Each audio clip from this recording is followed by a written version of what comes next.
Hey everybody, how's it going? It's me, Karkarov. Yeah, let's applaud.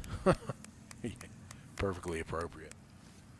We're here in, well, what will be 1-2 here in a moment. There's the Dregling standing out front there. This is August 15th, just as a update as far as timeline and progression goes. And just to clarify something I mentioned in a previous video, now that I'm thinking about it, I remember I said in the comments I switched to a cinematic mode, and I did, and that it artificially lowered frame rate. And I just want to say I mean that very seriously. It's an artificial frame rate reduction. My capture card, my video capture media, my frame capturing software, everything tells me this game is still running at 60 FPS. So it's absolutely like some sort of artificial thing where the game is still running 60 FPS, but it's doing something to make it feel and or slightly appear like it's running at less than that. But anyway, now that we're done with our pain train in 4-1, we're here to do 1-2. Now the reason we don't do 1-2 immediately is twofold. Number one, I like having this sword because it's going to make it a little easier to deal with the Tower Knight. And two, we're going to mention it here in a little bit. And two is the main reason we want to do 4-1 first. Just as I see a little hoplite already sees me over there, so I'm going to back off real quick. Just as a quick little follow-up here, I have taken off the gloves because I found that at my current stats with the gloves off and the just the crescent falchion equipped, I actually can get fast rolling now. I am soul level 32. I really don't remember what I was at the end of the 1-4 videos, but I have gone back to 1-4 just to do a little bit of part of it was to capture additional footage, which you saw as bonus footage at the end of the last video. And some of it was also just to clean up the crystal geckos because I know I don't specifically say this, or I haven't yet, but effectively crystal gecko spawn is based on how many bosses have been defeated within the world. So like there's one crystal gecko in the beginning, right? So you beat another boss, a second crystal gecko shows up, if that makes any sense. So, you know, I've gone back to 1-4 off camera a couple times just for various reasons. So currently I'm at soul level 32. I haven't changed my strength or dex. All I've been putting all my points into is vitality and endurance, pretty much. Oops. So anyway, enough time wasting. Let's go ahead and try to progress here through good old 1-2. I'm going to jinx myself a little bit by saying that this should be fairly easy. You guys really can't do much against a magic weapon. And with the Regenerator's Ring, I can take a little cheap shot here and there, and it's fine. I'll regen it out. Oh, come on. Thank you. So I can get hit by a little bit of nonsense. It's okay. You see, that was me hitting through the shield. These guys just can't do anything with magic. They really can't do anything about my magic damage there. Big fat hoplite shields. You know, I kind of want to open that chest, but this is Demon Souls. Doesn't work that way, really. Oops. I've been playing a little bit of Switch lately, so controls are sort of different on Nintendo consoles. So that was clearly on his back. So I just want to do an experiment real quick. Okay. So you are doing a bit less damage if you just go ahead and bash him right in the face. It was 40 versus 29. But as you can see, the damage, even if I don't bother getting behind them with this crescent falchion, because it's mostly magic damage, the damage is still solid, even if I just bash them right in the face. Can't remember if there's any more hoplites here. I don't think there are. I think I got them all. I'm just going to do a quick check because we have a little fellow we need to talk to anyway. So So better safe than sorry.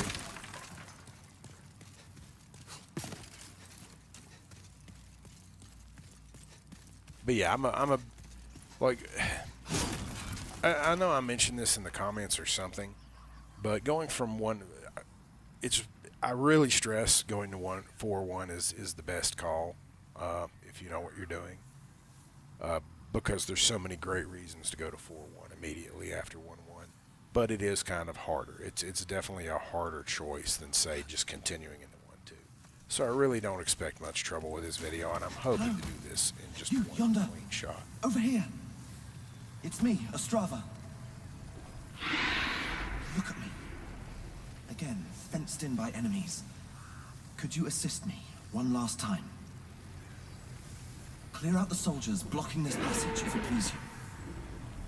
The Lord's Path, just over there, is now a feeding ground for dragons. Have your wits about you.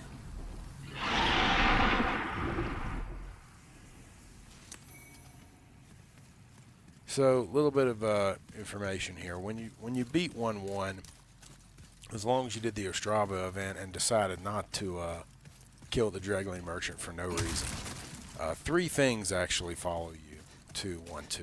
The first is Ostrava, as I said, if you did his event. The second is the Dregling Merchant, like I said, as long as you didn't kill him for no damn reason. And the last one is everyone's favorite person, the red wyvern, red dragon, whatever you call them. As you can see, some smoking corpses here. I really want him to show up and do a little dance. I appreciate that. Very nice. See, what's interesting is I'll wait to talk about that, actually. I'll wait to discuss that. So there he is. He's flying around. You can see him doing his route.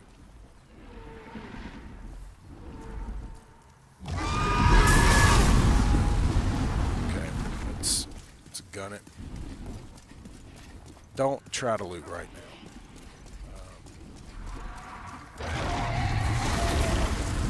Okay, they're just fine. No problems. So let's see. Let's go ahead and go downstairs first. All sorts of stuff downstairs. You're definitely safe from any potential hot, fiery, bad breath action down. Let's see.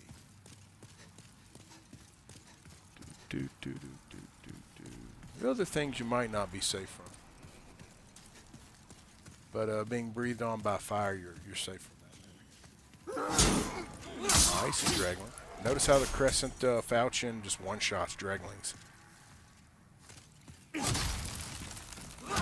And yeah, bear in mind that this thing doesn't scale with any physical stats. So literally all I've got pushing it, I'm going to get it right this time. All I've got pushing it is my 8 magic. Oh, somebody shot at me.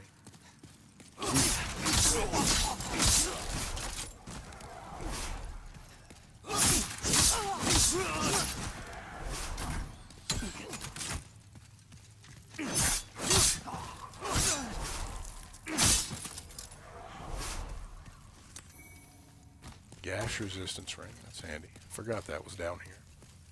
Well, it's not particularly handy. Really see me equipped. There's scenarios, maybe you'd like it.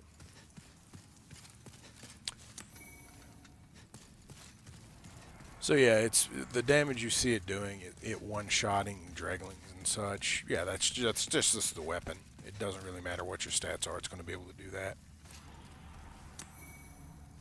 Blue Eye Knight Cuirass. That is a new loot. So that's new. That wasn't in the original game. Let's go ahead and examine it as a result.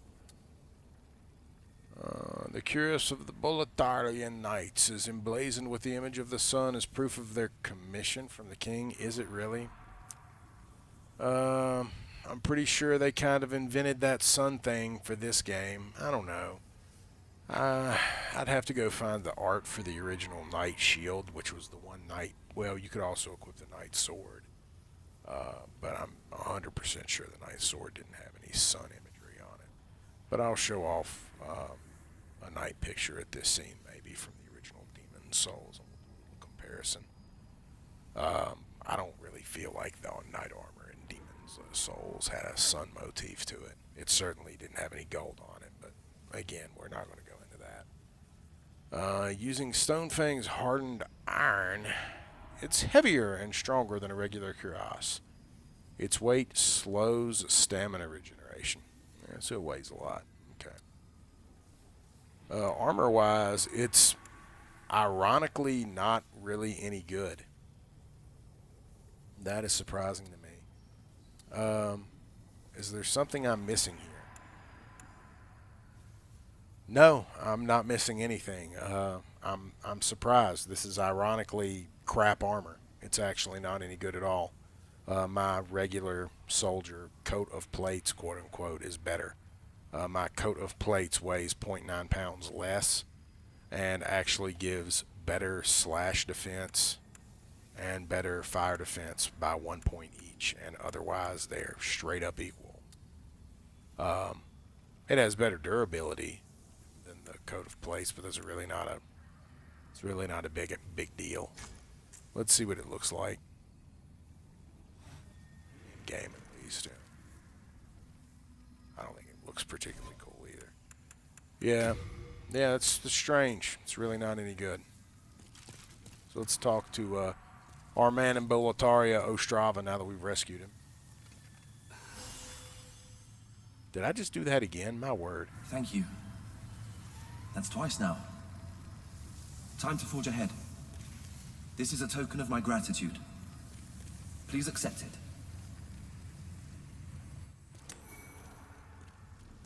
Thanks, Ostrava.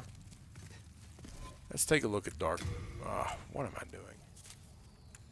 Dark Moongrass real quick. It's actually better than New Moongrass, because Dark Moongrass, which hilariously apparently weighs 2 pounds per grass. Pretty confident it didn't do that in the first game. Heals all status ailments and fully heals you. In some video at some point, I'm probably going to do some research on all the details of the original grass, because, you know, I remember a lot of stuff. I can't remember that. I mean, Ostrava's booking it today. But let's go ahead and proceed further this way, because I'm sure there's more stuff down here that Ostrava might get chewed up by. Let's make sure it doesn't happen. I don't think he'll go upstairs. I think he stays down here, to be honest, if I remember correctly. Yep. Nice try, Dragon. Another Dragon.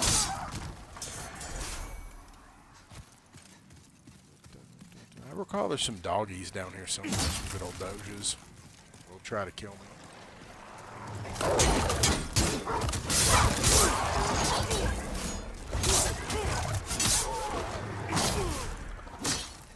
Ugh. Very sloppy. Hard. Lock on is generally a good idea. Those look less like dojis and more like wild wolves. What, they got crap on their face? Yeah, they've got like weird crap on their face. What is that?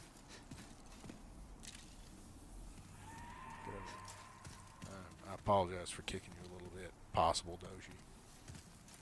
You're right. Well, we don't need to ragdoll this particular one, do we? Maybe we should. Yeah, I'd like to get a better look at their face, because that's some weird crap happening on the face. It's like there's some sort of bladed muzzle or something on their heads.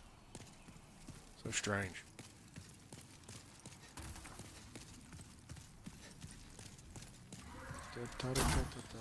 Nice shot. And as you can see, by the way, I took some hits from those dogs. Regenerator's Ring has already taken care of it.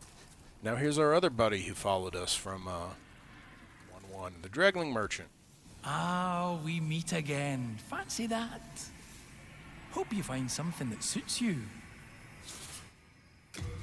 This guy actually sells pretty good stuff once you push him all the way to 1-3. And of course there's the club.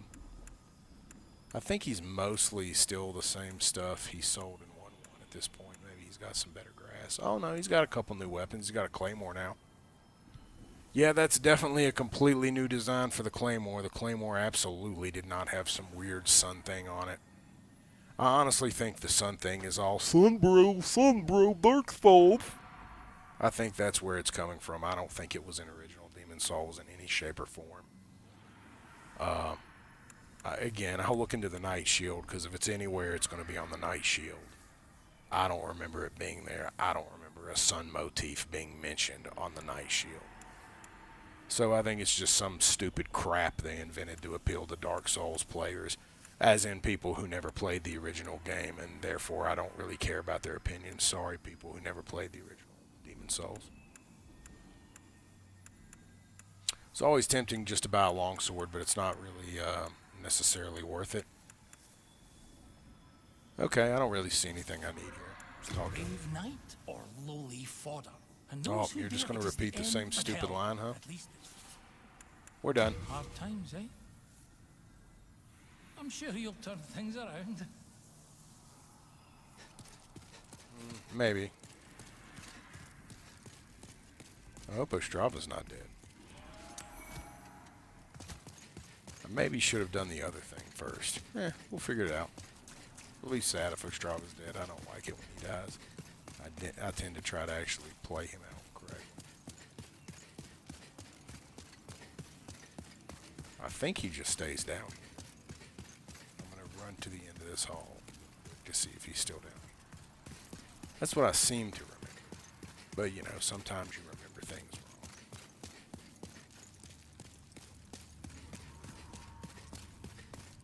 wrong. Ostrava can be a bit of a psychopath. Yeah, he's not down here. That's concerning. That's concerning.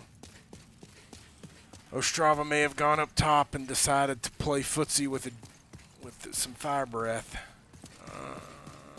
That's worrisome. My memory may have failed me on that one.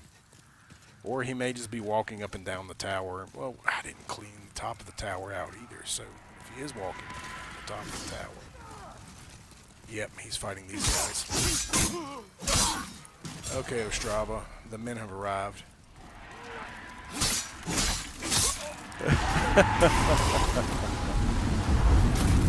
Oh, Jesus.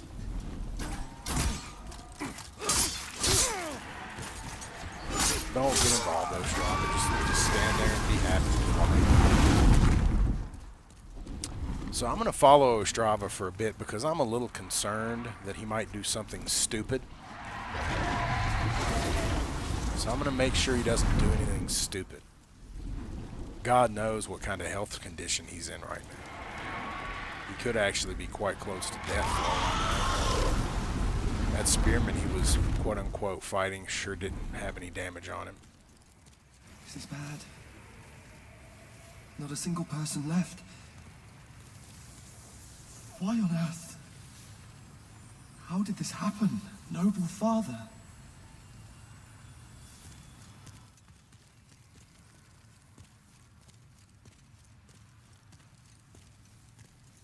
Hopefully this footage isn't too boring. Trust me, once I get done with the next part, it's going to start moving real fast. This is bad. Not a single person left. Why on earth? How did this happen, noble father? Okay, I'm okay with that. He's just going to walk down back to the end of the hallway, and he's probably just going to follow this patrol route, so he should be safe. So now, the Crescent Falchion I've established was a great reason to go to 4-1 first. But there's a very specific reason I go to 4-1 before I come here. It's called the Compound Longbow.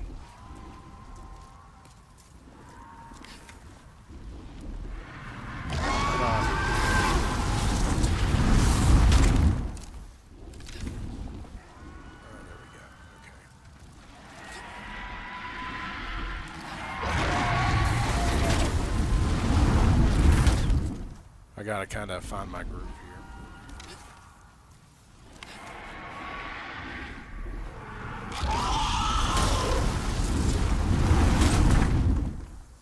not 100% sure if I've hit him yet.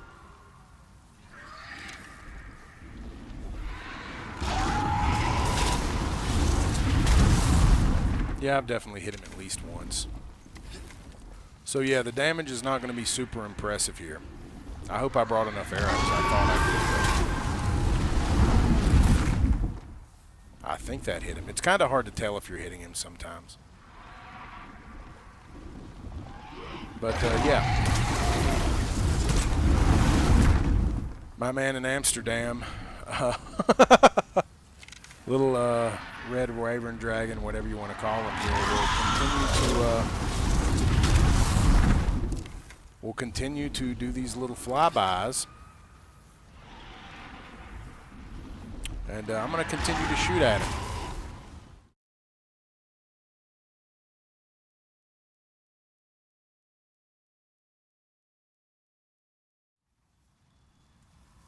Okay, so here we are back in 1-2. You'll notice some suspicious changes, like there's no dragon doing flybys on me, thank God. Specifically, I brought something I think around 100 and somewhere between 105, 110 arrows, give or take, I think I brought. And yeah, 100 and whatever arrows wasn't enough. I ultimately ended up having to go downstairs, buy a light crossbow from the Dregling merchant, and buy 50 crossbow bolts, and figure out the exact timing and angle to, while two-handed, shoot a crossbow bolt just blind firing in front of me so that it would hit right as the Drake, quote unquote, flies in and gets hit by it. And with all that being said and done, somewhere between 150 and 160 ranged ammo used, I walked away with 6 crossbow bolts. Now, to be clear, I'm going to talk a little bit about my creative process for a moment here, for a good reason, which I'll shortly explain. Effectively, what I do is I like to record the actual game audio and game video as a standalone thing. So I end up with a game video and audio where it has a video track and audio track. And I like to record, and I'll do that with one program, depending on what it is. If it's a computer game, I'll do Bandicam. If it's, it's a capture from the console right now, I'm using Rec Central because that's what this capture card uses. You can do it with OBS and other things too, and I've kind of played with that, but I just haven't done it quite yet. But it's something I'm thinking about testing at some point. And if I like it, I'll probably switch my recording to that, just because it's a bit more of a tried and tested program with less technical issues. So anyway, and then as I said, I'll use a completely separate program to record my audio, spoken audio. So I'll be going in, and the reason I do that is because I want to go in with 2 completely different audio tracks. I want my audio tracks totally separate.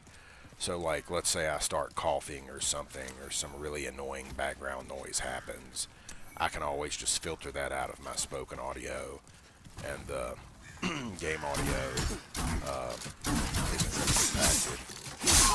Or I can manually increase the audio on the game audio without increasing my spoken audio, or lower the, you get what I'm saying, right? It makes sense. So that's why I do that. Sometimes, and it's extremely rarely, it bites you on the ass. This is one of those times. See, what happened here is my original audio, I tend to edit it after I record my spoken audio. I'll just do some things like a little bit of, I'll try to filter out white noise and things like that, and I'll do that before I actually even edit the video and put it in the video timeline. And what happened in this case, and to be honest, I have no idea how it happened, is the audio for this part of the video was somehow overwritten with the audio, part of the audio from where I do 2-1. 2-1 is going to be split into 2 different videos, and the second part of 2-1 audio somehow overwrote the audio from this video. And I'm quite frankly confused how it happened, because you need to understand it's not like I don't still have a separate file for the 2-1 Part 2 audio. I do. So how I ended up having 2 versions of that file with 2 completely different names, I'll never know. So I just looted the compound short bow. That's a good substitute for people who might not have good enough strength for the compound longbow. You know, I'm playing a soldier, so it was, I think, 2 points of strength to get to 15, and that pretty much gave me enough for the longbow, and the longbow version does do more damage. So really, the only reason you should ever use the compound short bow is if you, for some reason, don't have 15 strength and don't want to invest the points in it no matter what. Considering the changes they made to grass weight, I think you should probably, no matter what kind of character you are, at least invest a few points in it, right? Maybe not 15, but at least a few.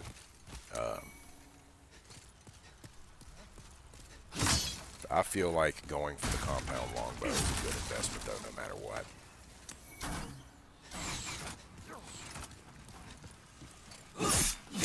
Like I said, especially if you upgrade it, it's basically the best bow in the game. Unless you're like a spellcaster, I think the only bows you can make with for spellcasters. And by spellcasters, I mean people putting a lot of stats into faith and magic. So I don't really have much to say about the gameplay right now. I don't really remember what my original commentary was about at this point. I probably talked a lot about something you will see in bonus footage here shortly, which is way back in 1.1 there was the quote-unquote dragon loot area, where I made a big speech about how it's not worth it, and we'll talk about that later. The reason I say it's not worth it is because the dragons are like a contiguous existence. They continue to exist in various stages throughout the game, right? So the red drake, wyvern, dragon, whatever you want to call it, from 1.1 followed me here to 1.2. I shot it with roughly 144 ranged ammo of some type, and it finally died. The reason I'm saying Drake is because for whatever reason, I never showed it in my inventory, but the actual soul you get from it specifically calls it the Red Drake. So that's why I'm suddenly using the Drake terminology.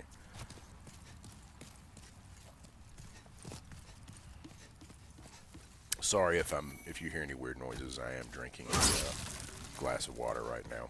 Throat's been a little parched today.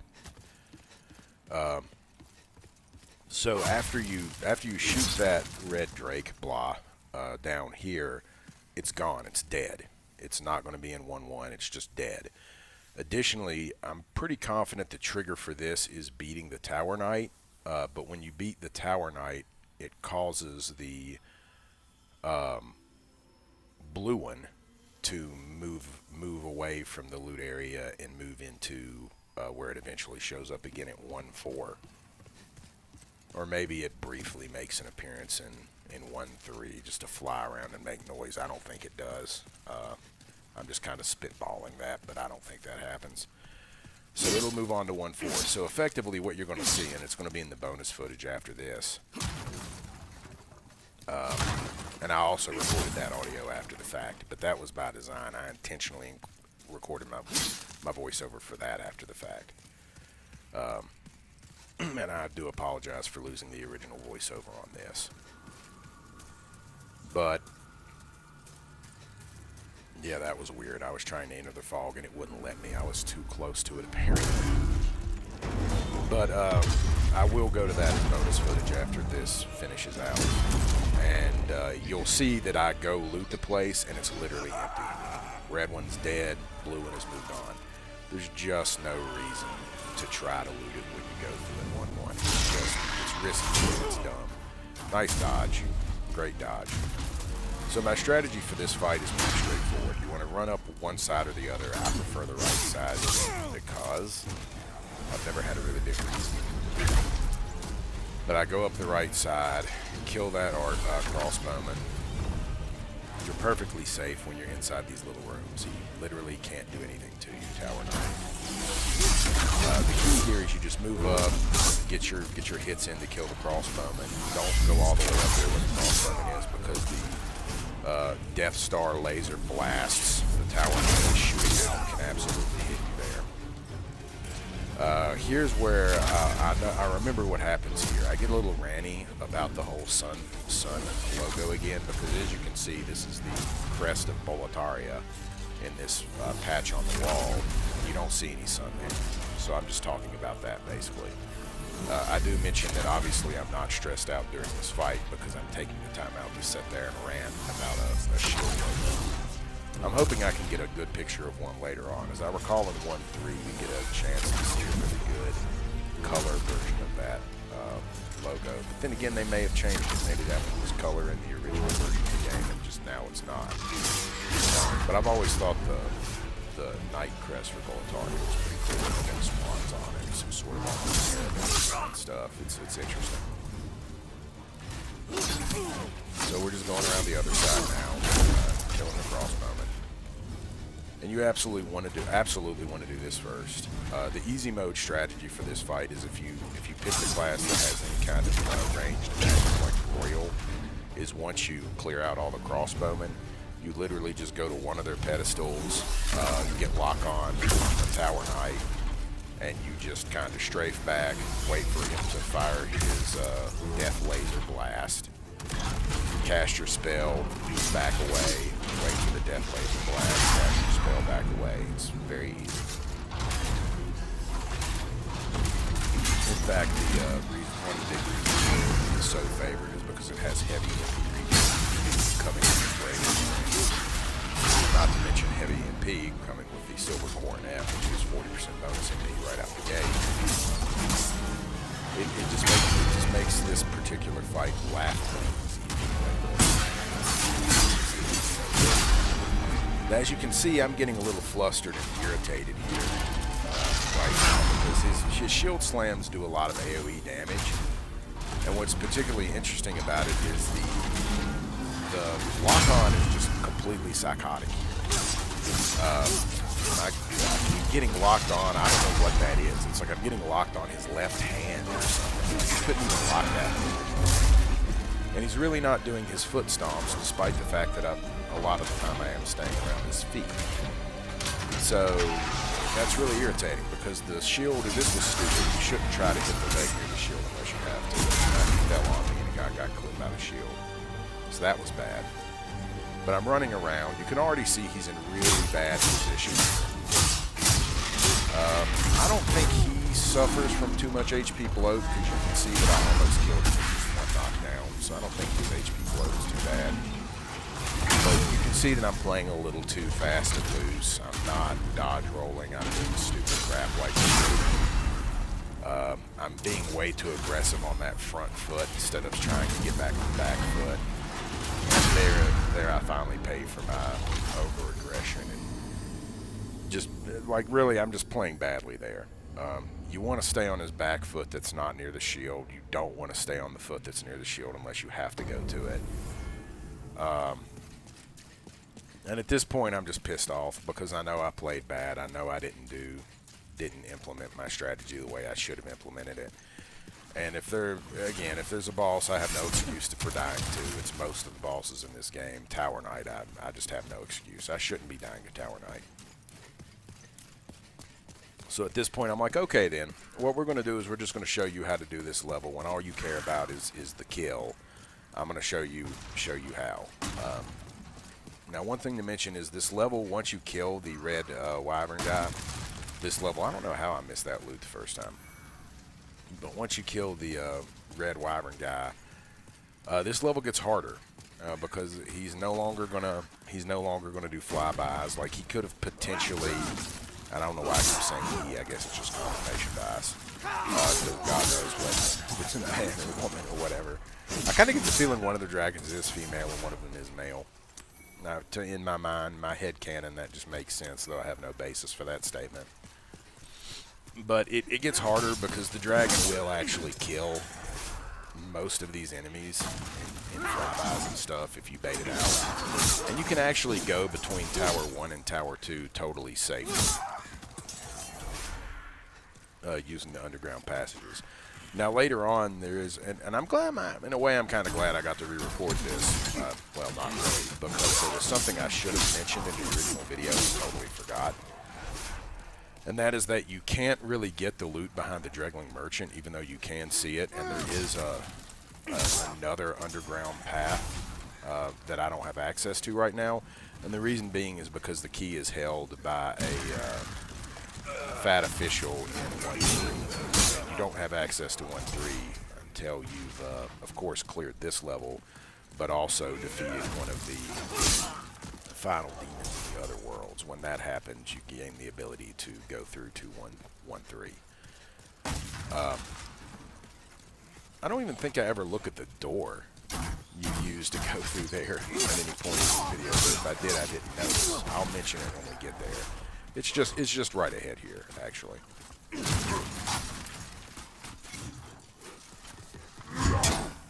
There's a good backstab. Nicely done.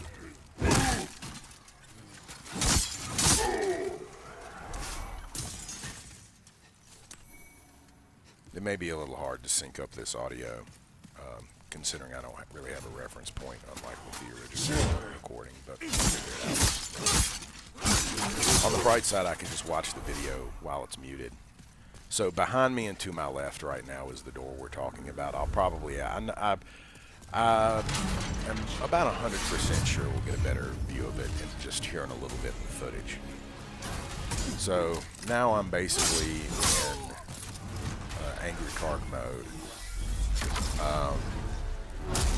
which in a way is actually good because I tend to focus up a lot more. And see, the thing is when I'm recording video and such that I intend to put on YouTube, a nice job you got hit because you didn't pull back far enough and you didn't even finish the guy off first. Well done. So we're going to have to kill that guy because he dropped to the bottom and he survived, so we're going to have to kill that guy. I think he becomes a little bit annoying in a way, but also is kind of a non-issue, if I remember right. But anyway, it's kind of a benefit for me sometimes to be a little more teed off because it causes me to worry less about commentary and talking all the time. Because when I'm doing content for YouTube like this, I'm obviously trying to talk as much as humanly possible because more commentary is better. It keeps the video more interesting. I hope I remember to go back up there and get that guy's loot. I don't remember if I do. I probably do, but I hope so. So right now I'm trying to find that crossbowman. I'm like, where'd he go? Where'd he go? I'm really strafing around. I wasn't so much trying to get the back foot because I wasn't trying to find the guy. And now I know where he is because he just shot me in the back. So I'm kind of healing up a little bit because at this point I'm like, no. No more chances are going to be taken. We're no longer going to play fast and lose. We're gonna stick to our strategy. We're gonna try to stay behind him. Sometimes he gets you with some cheap stuff like that clip. We're gonna dodge roll more. I still botched that dodge roll, which made me angry, but because I've been more consistent about healing, I was at full HP, so it wasn't enough to kill me. That guy's shooting more arrows at me, and now I'm like, okay, I'm really mad now. He fell, and I knew he was falling down, so I'm like, I'm really mad now, so I'm going to go kill that guy, and then I'll come back over here and work on Tower Knight. And once again, you see that I don't know, I guess it's showing the pad that or something. You see that I almost killed him in one run, so I don't feel like this guy really has HP below. I'm still really screwing up my dodges and just not playing well. But once again, I reset and I'm like, I'm not going to take any chances this time. I'm going to full heal. And at this point, I'm tired of even fighting the lock-on. The lock-on in this fight is just unbelievably bad. So I pretty much didn't even attempt it until I was on top of his foot. The game had no choice but to give me his foot because that was the only thing I could see. And boom, he's dead. So that fight's not hard. It's actually really easy, and I'm kind of pissed that I did so poorly at it. really didn't do a good job there, especially not on the first one. Just didn't dodge enough, didn't dodge roll well. A lot of times I dodged to the side instead of dodging forwards or backwards, and when you're in his front arc and he's doing a heavy shield slam, you need to dodge back, not to the side. So I did get that loot. I don't really remember what my original commentary was at this point. I know I was talking about something. I might have just been talking about how you need to kill a boss at the end of one of the other worlds to get through the fog gate. I honestly don't remember. In the back of my head, I also was probably thinking about the fact that I haven't been able to get to that side area. So that side area, you need the key from the Fat Official in 1.3 is pretty important, because not only does it allow you to go to the final underground section that lets you get the loot behind that Dregling and other things, it also is where you get the path to rescue Bior of the Twin Fangs, because he's being held in a cell down there by another Fat Official. And I believe that Fat Official also has a key item. I'm pretty darn sure. We'll get there sooner or later. I hope I surely don't just stand here and stare at the wall for a while. Oh man, I kind of wish I could remember what my original commentary was, because I'm obviously spending a long time running around in a circle here.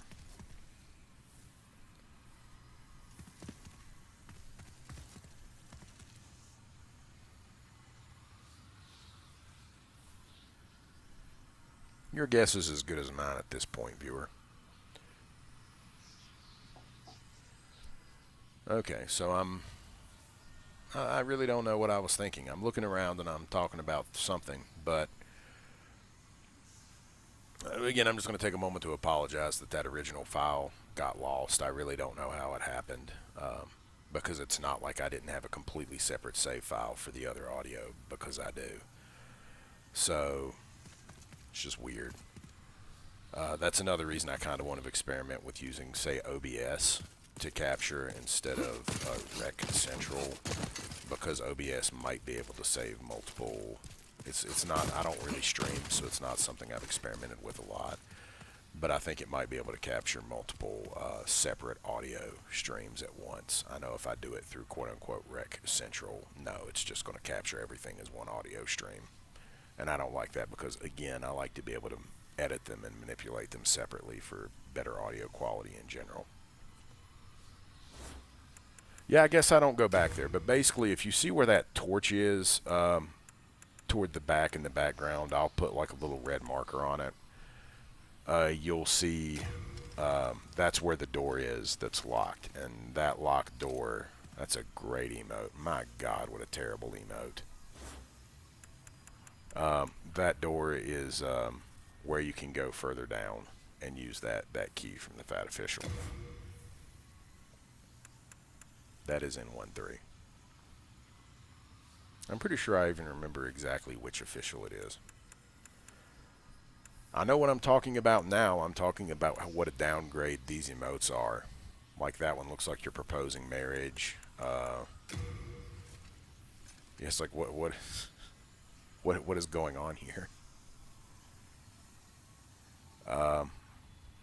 Apparently I'm asking you to marry me, viewers. Why don't you just give me a like and subscribe instead? What's a guy got to do to get a like and subscribe? But anyway, thank you for watching again. I appreciate the support, and hopefully the loss of this original audio wasn't too bad. Here comes that bonus footage.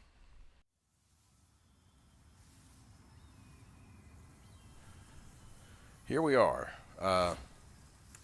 nice and safe at the Dragon Nest. Yeah, that's how I feel about it. I don't really see any dragons here anymore, or any wyverns for that matter. So we're just going to go through and we're going to go ahead and pick up the loot. Now this commentary was not recorded live during gameplay, which is what I normally prefer to do, because I just didn't see a point to it. I knew this was going to be pretty much just me walking in and doing my thing. Archstone shards are cool because they allow you to return to the Nexus while keeping your souls. So there you go. I'm about 100% sure that's not what they used to look like. So a shard scraped from one of the archstones found across the land transports the user back to the Nexus. The Monumental entrusted the archstones to the leaders of the masses, but before long the stones were forgotten and left to be gnawed away by rodents. You know, for a bunch of archstones being gnawed by rodents, they sure do look really pretty and pristine, you know, except for that one giant's archstone. And that one doesn't look like it was gnawing rodents that got it, just saying. So we're just going to leave that as it is. We're not going to mention that again. And up here we get what I believe is the purple flame shield. Is that it here? Or is it further in? Yeah, it's a little further in. Yep, here's the now irrelevant purple flame shield. There's a renowned warrior soul, some more warrior souls. I'll probably be a real dick and show the hoplite shield stat line. Flame resistance ring is actually kind of helpful. And there's the one ring that is actually legit useful to a lot of builds, the ring of great strength. Let's show that off real quick. But I may actually show the stat lines for both those shields here in a minute. Ring bestowed to King Alant's Twin Fangs. Raises equipment weight limit. This great strength allowing Bior of the Twin Fangs to wield a huge steel shield, a giant crossbow, and a hefty sword all at once. So I guess Bior doesn't use the scraping spear. We'll find out when we get there. You'll eventually fight somebody who uses a scraping spear, though. I won't spoil that yet. So yeah, I'm not sure about this design, though. Again, I feel like they changed the design for basically every ring and every item in this game, almost. But that's pretty much it. That's all there is to see here. We got our free loot. Just don't come here during 1-1. It's not worth the risk. Just do 1-2, shoot the Red Drake dead, collect your free loot, call it a day. Once again, thanks for watching. See you later. G.I. Joe signing out.